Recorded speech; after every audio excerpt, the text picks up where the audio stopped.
So I found out who actually owns BlackRock, but there's something really weird about it. Because by now we know that BlackRock is in the top 3 shareholders of basically every corporation in America and beyond.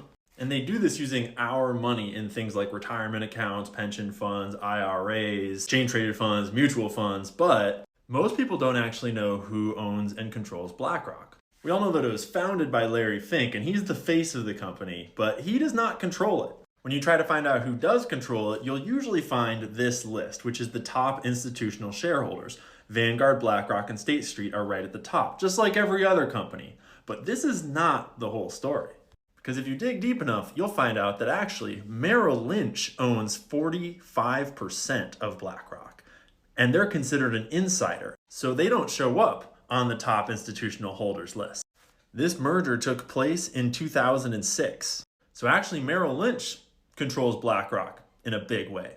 But who controls Merrill Lynch? Well, Merrill Lynch is actually a division of Bank of America because Bank of America bought them out during the '08 financial collapse. So who owns Bank of America? Well, nowadays, Warren Buffett is the top shareholder of Bank of America because he owns Berkshire Hathaway, which is his billionaire investment firm. I'm still not sure what this top one is, this 25%. That's an anomaly, and I cannot corroborate what those shares are, but I found these shares. This is a screenshot from Berkshire Hathaway's 13F where they tell you all the things they hold, and I totaled up all of these Bank of America shares, and it equals 1,032,000,000 shares. That's 13% of Bank of America shares, equal to $33 billion. But I also dug in a little bit into where Bank of America came from and who founded them, and all modern banks are crazy histories of mergers and acquisitions and banks changing their names and merging with other banks, probably for no particular reason.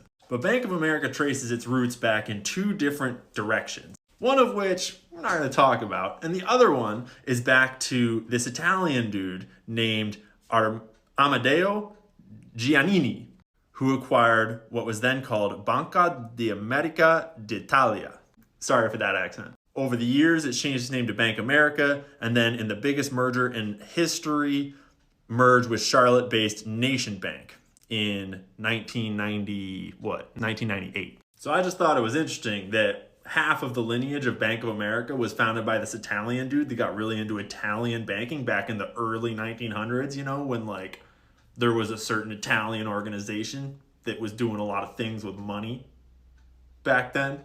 I'm sure it was all above board though. Obviously. But anyways, back to the weird thing that I can't figure out. Bank of America owns Merrill Lynch, who owns the vast majority of BlackRock. But they don't have anyone on the board as far as I can tell. Usually, the biggest shareholders of a company have representatives on the board that sort of represent their investment. But I've just shown you the whole board of directors of BlackRock, and none of them have any real ties to Merrill Lynch or Bank of America, which seems pretty weird when you own almost half the company to not have any board members. The plot thickens. So 2 things. If you want to follow the history of Bank of America down the other trail, you might wind up at a certain family name that you aren't aware of that is really hard to find on the internet. That'll probably get videos taken down. Total conspiracy theories. And the other thing is, if anyone knows more than me or is literate in this or has info about why Merrill Lynch and Bank of America have no representatives on the board of BlackRock, I would love to know. After all, why would you own half of a company and then have no say in what that company's doing? Or how do they have a say? What's the story here?